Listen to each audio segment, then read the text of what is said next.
Hello everyone. आज चाहिँ यो स्लाइडमा चाहिँ हामी प्रिपेड प्याकेजेसहरू यो किन 28 दिनको मात्र हुन्छन् भनेर केही रिजन हेर्छौँ होइन।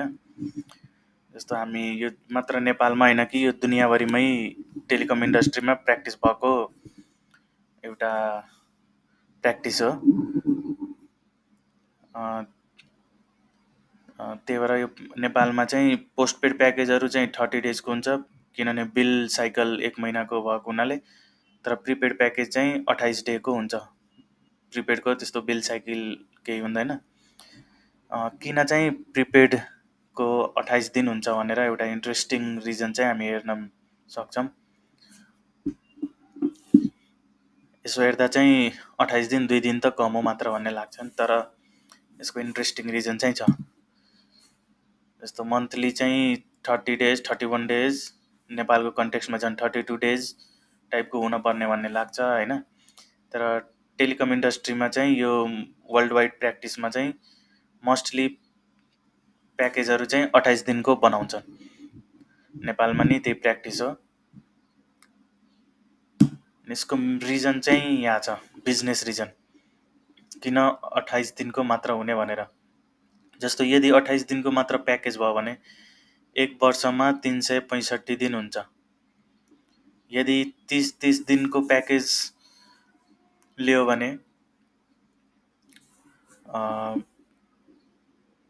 12वटा प्याकेज मात्र लिन मिल्छ। 12 3 जा 36, 360, 5 दिन एक्स्ट्रा हुन्छ। त्यो भनेको कम्प्लिट प्याकेज भनेको 1 वर्षमा 12वटा मात्र लिन पायो। तर यदि 28 दिनको हो भने 13वटा प्याकेज लिन मिल्छ 1 वर्षमा। जसले रेगुलरली प्याकेज लिएर आउँछ उहाँहरूको केसमा चाहिँ 28 दिनमा चाहिँ 13वटा प्याकेज लिन 28 दिनको प्याकेज चाहिँ वर्षमा चाहिँ 13वटा लिन मिल्छ। अनि त्यसमा नि 1 दिन अझ बाँकी नै छ। त्यसमा चाहिँ अब 1 डे प्याकेज नि एउटा झन् एक्स्ट्रा आउने भयो। त्यही भएर चाहिँ यो प्योर बिजनेस रिजनको लागि चाहिँ यो 28 डेजको प्याकेज राख्ने गरिन्छ टेलिकम इन्डस्ट्रीहरूमा, स्पेसली प्रिपेड केसमा, ताकि एउटा एक्स्ट्रा प्याकेज चाहिँ वर्षभरिमा चाहिँ एउटा एक्स्ट्रा प्याकेज अझ बेच्न पाओस् भनेर। त्यसो यो एउटा एक्स्ट्रा इन्कम होस् भनेर टेलिकम कम्पनीहरूको। सो यसमा कुनै त्यस्तो अरू केही रिजन होइन कि एउटा सोल्ली बिजनेस रिजनको लागि यो वर्ल्ड वाइड प्र्याक्टिस भएको एउटा